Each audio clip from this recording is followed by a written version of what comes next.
Bom, o nosso próximo assunto é o cálculo das tensões de cisalhamento na flexão simples normal. Nós vimos então como calcular as tensões normais, depois como dimensionar as ligações longitudinais e agora tensões de cisalhamento. Esse assunto é mais importante do que o assunto anterior, ligações longitudinais. A gente dá isso nessa ordem por razões didáticas, né? Quem entende direitinho as ligações longitudinais tem muito mais facilidade para entender como é que a gente faz o cálculo das tensões de cisalhamento, tá? Bom, antes de falar propriamente do cisalhamento na flexão, eu queria falar de uma propriedade das tensões de cisalhamento que é absolutamente geral. Tá fora desse, inclusive fora desse contexto da flexão, inclusive fora do contexto da resistência dos materiais. Isso vem da mecânica do contínuo, uma coisa muito mais geral, né? Essa propriedade é chamada reciprocidade das tensões de cisalhamento. E para mostrar isso, eu vou aproveitar umas figuras que eu já tenho prontas, que eu dou no curso de R2. A ideia é a seguinte: nós vamos explorar aqui um fato que já foi comentado no começo do curso de R1, que é o seguinte: a tensão em um ponto depende do plano de corte. Se eu pego um ponto no interior da estrutura e faço um corte na estrutura segundo um plano vertical, eu vou apurar um vetor tensão e, portanto, uma tensão normal, uma tensão de cisalhamento. Se eu fizer um outro corte, vai dar uma outra coisa. É isso aqui, ó. Imagine aqui esse ponto genérico no interior de um sólido. Eu vou me restringir aqui ao caso bidimensional. Imaginem essa viga tem pequena espessura, tão pequena que eu posso confundir com uma região de um plano. E todo o carregamento que está sendo aplicado nela está contido nesse plano. Tá? A extensão disso para o caso tridimensional é imediata. Então a ideia é a seguinte: tem aqui um ponto no interior dessa estrutura e eu quero definir a tensão nesse ponto segundo um plano vertical. Bom, a gente faz um corte vertical nessa posição. Esse corte divide a estrutura em duas partes, não é? E a ação da parte direita sobre a parte esquerda nesse ponto se traduz por um vetor tensão que eu estou chamando de ρ, cujas componentes são esse sigma e esse tal. Bom, se eu fizesse pelo ponto P um outro corte, se eu considerasse um corte segundo um plano inclinado, eu veria outras tensões, outras componentes normal e de cisalhamento. Mas não é porque eu estou decompondo o vetor ρ segundo outras direções. É porque a tensão segundo esse plano é um outro vetor, um vetor ρ', que é diferente de ρ. Tá? Então essa é uma ideia muito importante. A tensão normal e a tensão de cisalhamento variam com o plano de corte, não pelo fato de que a gente está decompondo um mesmo vetor segundo outras direções. É porque o vetor muda. Tá? Nós já passamos por esse assunto rapidamente, talvez vocês não tenham percebido. Mas pense um pouquinho. Quando eu tinha aqui uma barra submetida à tração, imaginem que aquele ponto P que eu estou considerando lá seja um ponto aqui na superfície da barra. Esse é o ponto P.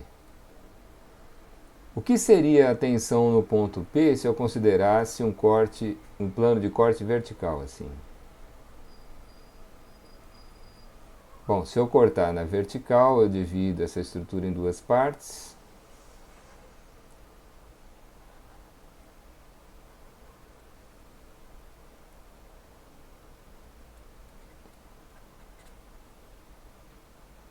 E a tensão nesse plano de corte, nós já vimos como que é, né, na tração simples. A tensão é uniformemente distribuída e vale a força normal dividida pela área da seção. Tá? Em particular, nesse ponto P, essa é a tensão. Essa é toda a tensão em P. Esse seria o vetor ρ, que tem só componente normal. Tá?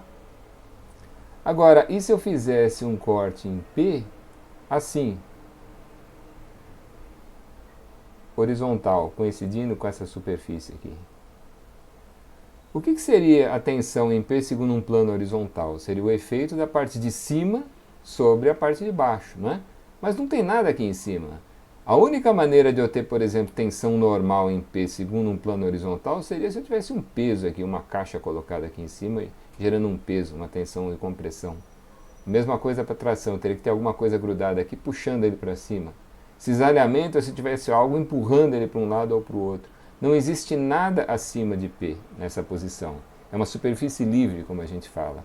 Então, o vetor tensão em P, segundo um plano horizontal, é zero. É o vetor nulo. Tá? Só esse exemplo simples mostra como a tensão pode depender do plano. Tá? É muito comum a gente fazer a seguinte representação. A gente considera um elemento de dimensões infinitesimais em torno desse ponto. E nas faces desse elemento, o que se vê é... Quando eu falo dimensões infinitesimais, você pensa em bem pequenininho, que é suficiente. Segundo os planos verticais, a tensão é uma tensão de tração, assim. Tá? E segundo o plano horizontal, a tensão é zero.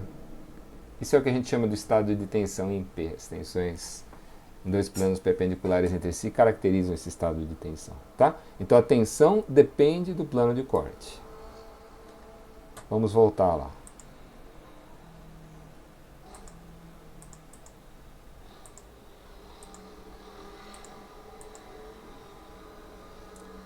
Muito bem.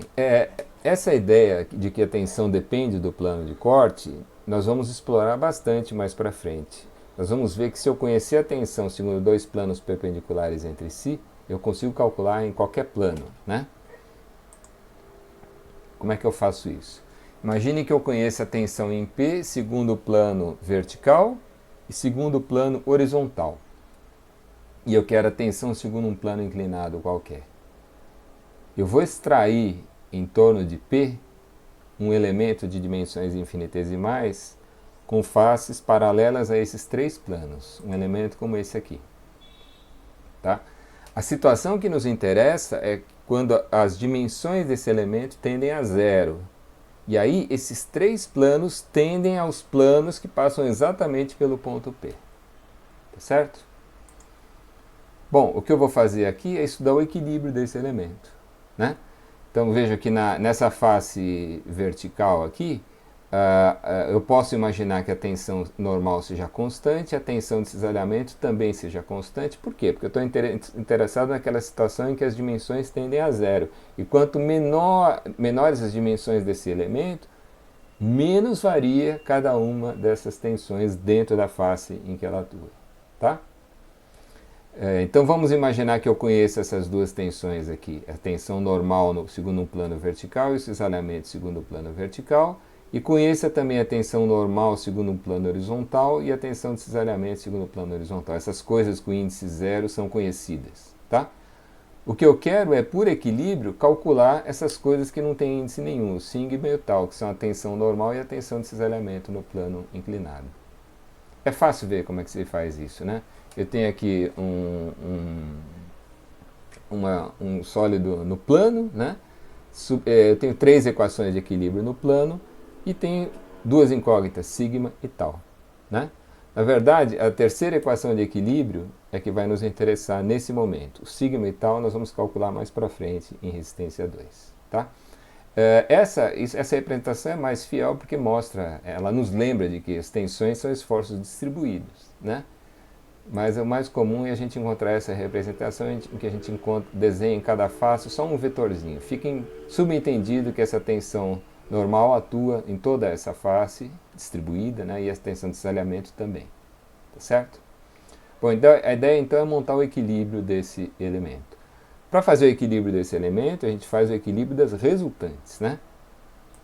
Vamos imaginar que ds seja esse comprimento infinitesimal. Se esse ângulo alfa, que é o ângulo que define o plano inclinado, for dessa maneira, né, a dimensão vertical é ds cosseno, a dimensão horizontal é ds seno. Então agora eu vou fazer o seguinte, para cada uma dessas tensões eu vou calcular a resultante. Por exemplo, quem que seria essa resultante de sigma 0 asterisco?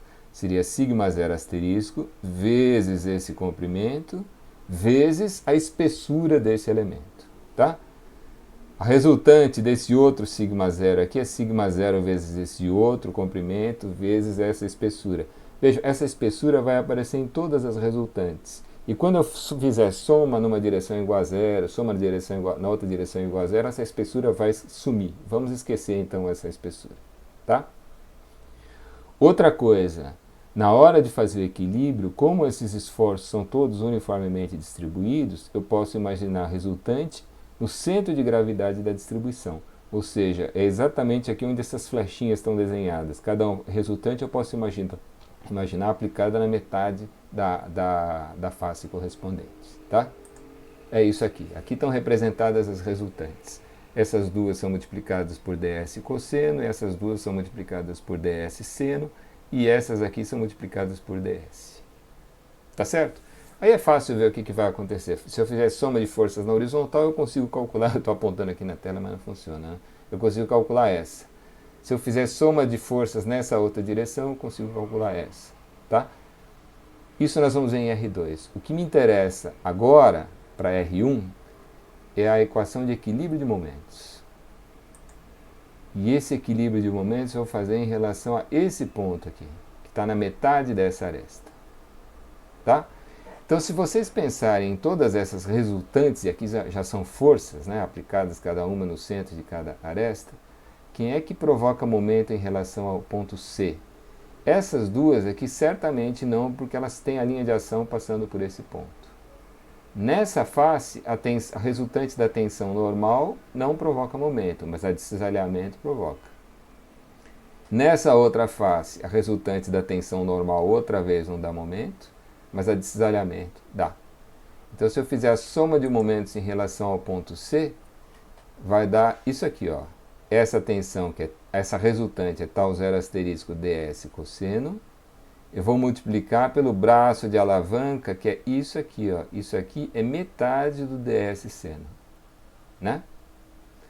Essa outra resultante, que é a outra resultante que dá momento em relação ao ponto C, é tal zero ds seno. Eu vou multiplicar por esse braço de alavanca. E esse braço de alavanca é metade do ds cosseno de alfa. Tá? Veja que vão aparecer ds ao quadrado, cosseno e seno dividido por 2 nas duas parcelas. E a gente chega a essa conclusão. É de que, na verdade, essas tensões de cisalhamento nessas duas faces aqui, em planos perpendiculares entre si, elas são iguais em módulos. Elas têm que ser iguais em módulo. Mas existe um menos aqui para nos lembrar de que elas não podem ter esse sentido. Uma delas está com sentido trocado. Eu estou mostrando nessa figura as resultantes, mas faz de conta que estão aqui as tensões. Esqueçam esses ds, cossenos e senos. Tá? Não dá para... Essa tensão de cisalhamento aqui tem que ser igual a essa por equilíbrio de momentos. Mas não dá para elas terem esse sentido. Se essa for para cá, essa tem que ser para lá. E se essa for para cima, essa tem que ser para lá. Tá? Essa é a chamada reciprocidade das tensões de cisalhamento. O vetor tensão varia de plano para plano, mas eles não são exatamente independentes. Se eu considerar dois planos perpendiculares entre si, a tensão de cisalhamento tem que ser igual nos dois planos, tá? Por uma questão de equilíbrio. Essa ideia pode parecer um pouco estranha, mas ela é mais simples do que parece. No fundo é o seguinte...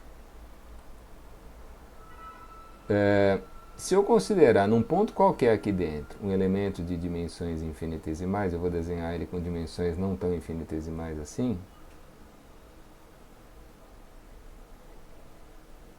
Pegue um elemento aqui dentro. No caso geral,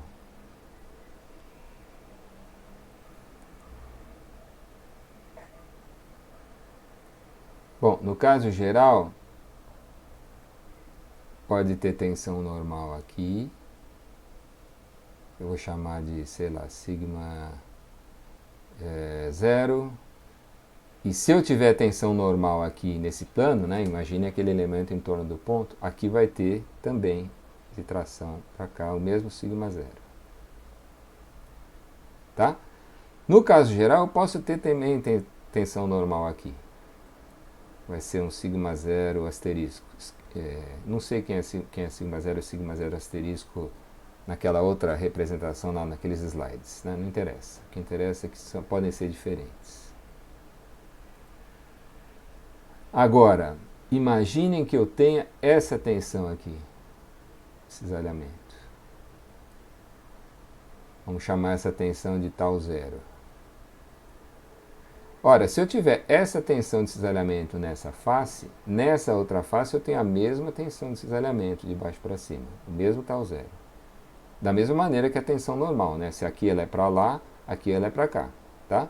Sentidos opostos nas duas faces desse elemento. Vocês percebem que isso não fica em equilíbrio desse jeito? Se eu tivesse só essa tensão tal zero, esse negócio ficaria rodando, né? No sentido horário. Então, por equilíbrio de momentos, tem que aparecer aqui essa tensão, gerando um binário no sentido contrário, tá? E aí aquele cálculo demonstrou que essas tensões são iguais a essas aqui em módulo, né? Então essa é a reciprocidade das tensões de cisalhamento. Observem que eu vou fazer uma figura tentando mostrar a situação tridimensional.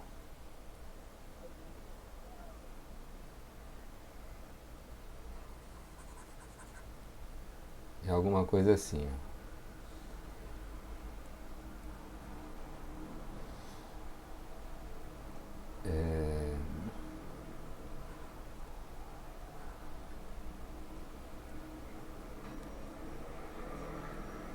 Eu espero que eu não esteja na frente na hora que eu fizer essa figura, mas eu desconfio que estarei.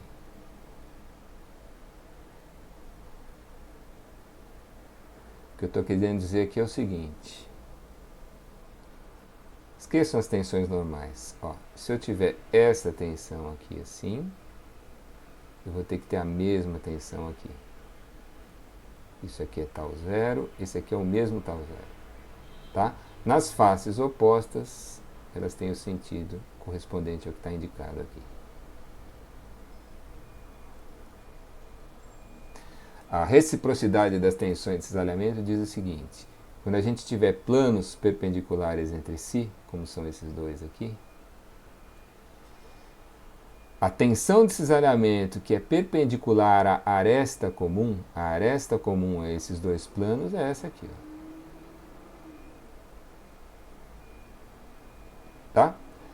O cisalhamento que é perpendicular à aresta comum é igual nos dois planos.